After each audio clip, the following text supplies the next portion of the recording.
to you all. Today I'm out chasing really nice snow pictures, to be honest. We have got some new snow in the forest, just a few days. We have some really fresh snow laying on the ground, which I hope creates some really nice compositions to take pictures of. So today I'm out in this very beautiful woodland area with all of these old trees and lakes and streams. So I think we can find some composition, I hope. And the weather is very nice, not so cold, maybe 4 or 5 minus degrees. The only thing I of course would have liked to have is some clouds in the sky, but we have to make do with what we have. So I'm still very happy. So let's go and see if we can find something.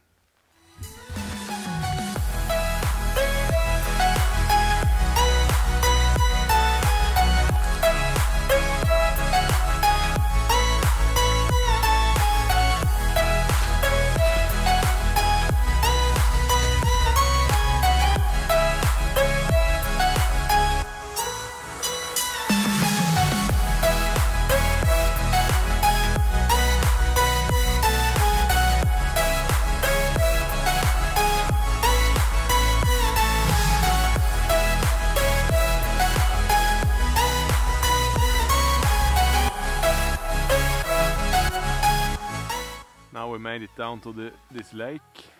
It's a quite big lake. I did not think the whole lake would have been covered with ice.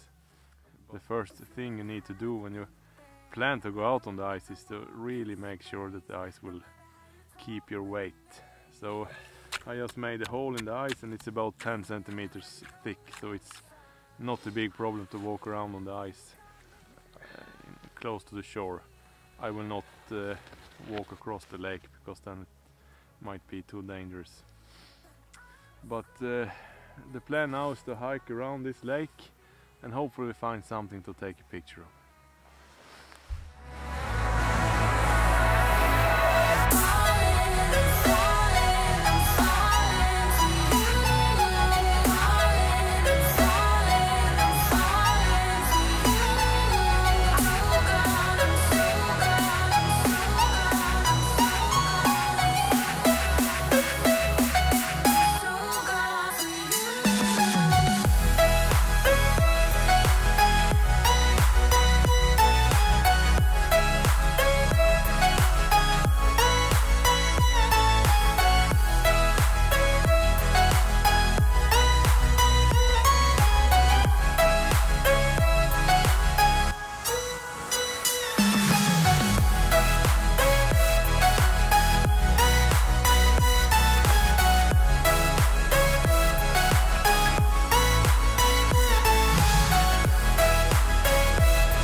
For this shot I am using my 16-35, my wide lens. I also use my polarizer to take care of some of the glare in the stones. And I also going to do a focus stack for this picture, which means I'm going to focus first in the foreground, then I focus in maybe 1/3 of the picture, and then I focus to infinity. And then I combine all of these pictures later on in Photoshop to get the whole picture sharp all the way through.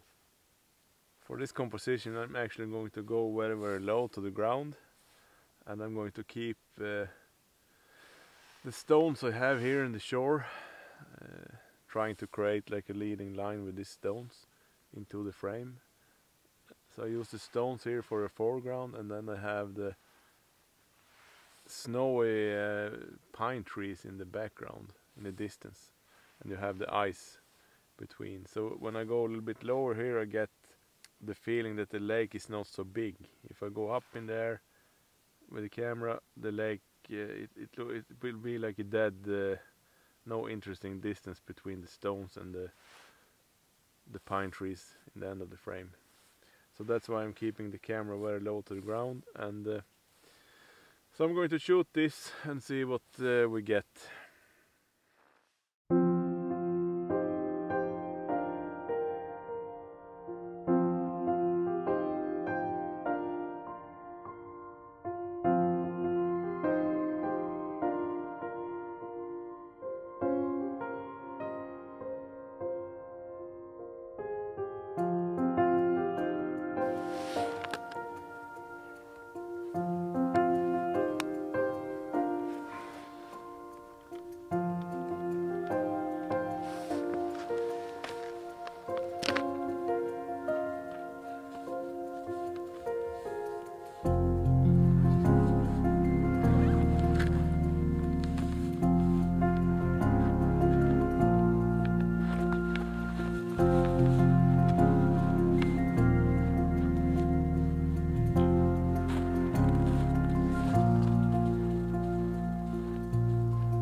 I find myself another composition, and this is it's a stone which are very low to the ice, so I'm going to use the stone as a foreground, and then I'm going to shoot straight across the lake over the ice and directly into the sun.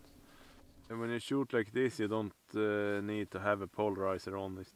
It doesn't make any difference when you shoot straight into the sun. The problem with this shot is the lens flare, of course, and trying to avoid that, so that's why I'm shielding the lens with my hand a couple of shots, just to make sure that I have a foreground which is clean, and then I will adjust the exposure just to shoot the sun in so I had the right exposure for the sun. It's of course a very bright spot, but you can fix this in Photoshop, I think. But you need to have multiple exposure for this kind of shots.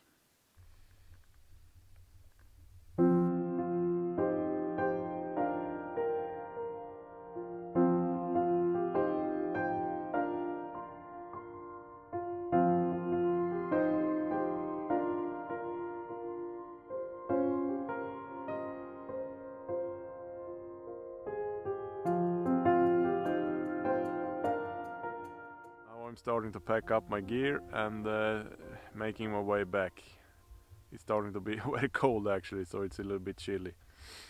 But I feel happy about this day. I feel quite happy about the pictures. I hope they turn out okay, which I will see when I get back home, of course. So I just thank you so much for watching this video, and if you like it, please give me a like down below, and you can also subscribe. And yeah, until next time, bye for now.